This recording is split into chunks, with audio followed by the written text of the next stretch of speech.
Jaframbi, bonjour. Bonjour. La RDC et le Rwanda vont encore se rencontrer à Luanda sous la médiation du président angolais pour mettre en place le plan de retrait de forces rwandaises sur le sol congolais et la traque des FDLR. Peut-on dire que cette fois-ci, le plan va réussir? Nous l'avons dit en son temps. Mais ici, ce qui serait un peu questionnable, c'est notre sérieux à nous, en tant que Congolais. La cohérence, si nous l'avons dans ce que nous faisons et dans la manière de gérer pas seulement notre pays, mais les conflits qui endeuillent et qui disloquent notre espace territorial national. À un moment, nous avons dit que la diplomatie avait échoué.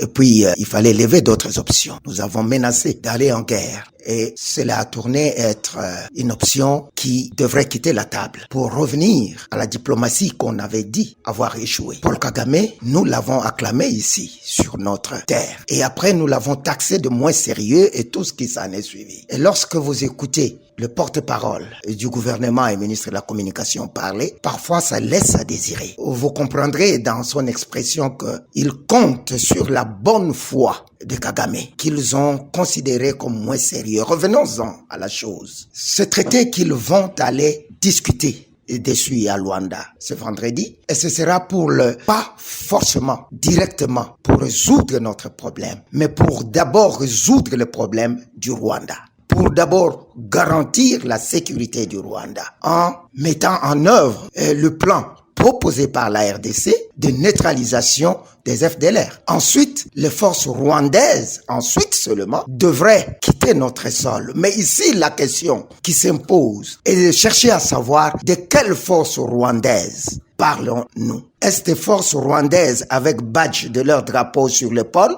et tenue militaire rwandaise, ou des forces rwandaises par procuration? Parce qu'il faut savoir où on est. On parle de guerre par procuration. Il y en a qui disent, et ce n'est pas faux, que c'est pas le Rwanda qui nous attaque, de puissances étrangères à travers le Rwanda. Et ce n'est pas le Rwanda, directement et indirectement en fait, attaque ou agresse le Congo. Alors, les forces qui vont quitter, est-ce les forces rwandaises officielles, régulières, ou les forces par procuration? Parce qu'il y en a, c'est ce que nous avons dit. Et quelle garantie réellement nous croyons avoir du Rwanda que les hommes en uniforme militaire rwandaise quittant le pays, les forces rwandaises ne resteront pas dans le pays à travers leurs supplétifs, qui ne seront pas identifiés comme tels et qui resteront dans des zones largement occupées de notre territoire par elles, directement ou indirectement. Qu'est-ce que nous voulons chez nous?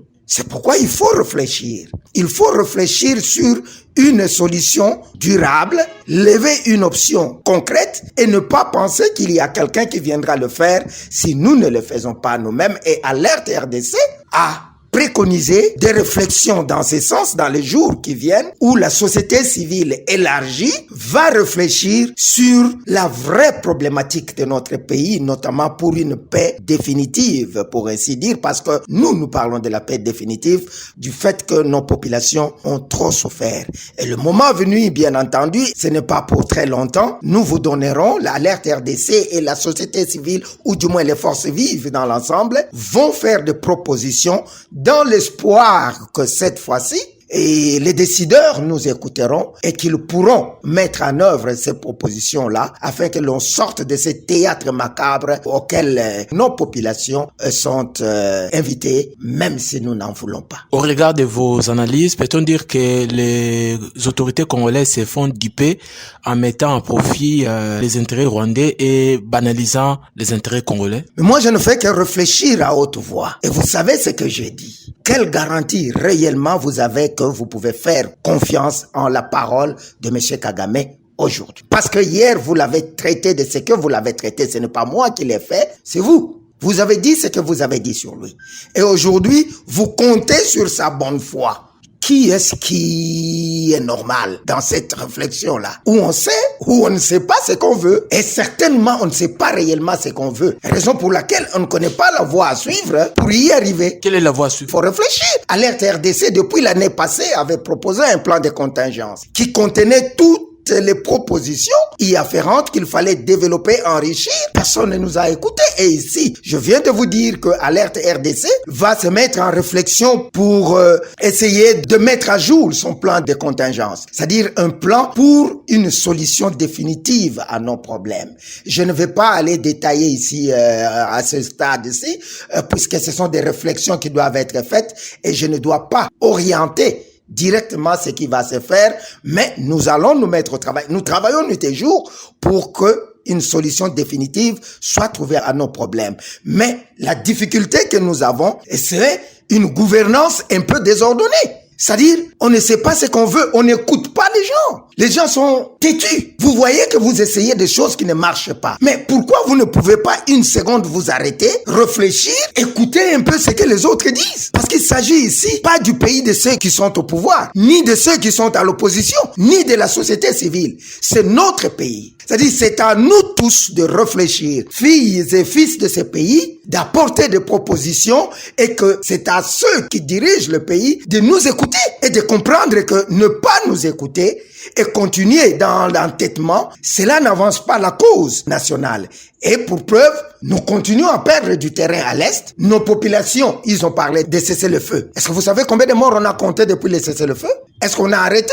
Non. Et ces gens-là, quel intérêt réellement ils ont d'arrêter? Vous savez ce qu'ils gagnent en étant là? Qu'est-ce qui les a amenés? Aujourd'hui, Kagame pose un problème. Il dit, sortez-moi les FDLR. Le chef de l'État avait parlé à la tribune des Nations Unies. Vous connaissez ce qu'il avait dit? Bon, on a dit il n'y en avait pas, on n'avait rien à voir. Et puis maintenant, oui, c'est vrai, on a quelque chose à voir, on va les neutraliser. Tant mieux. Ce modèle en Bokanabiso. Mais est-ce que c'est la seule problématique qui motive Paul Kagame à être chez nous? Vous savez que c'est non.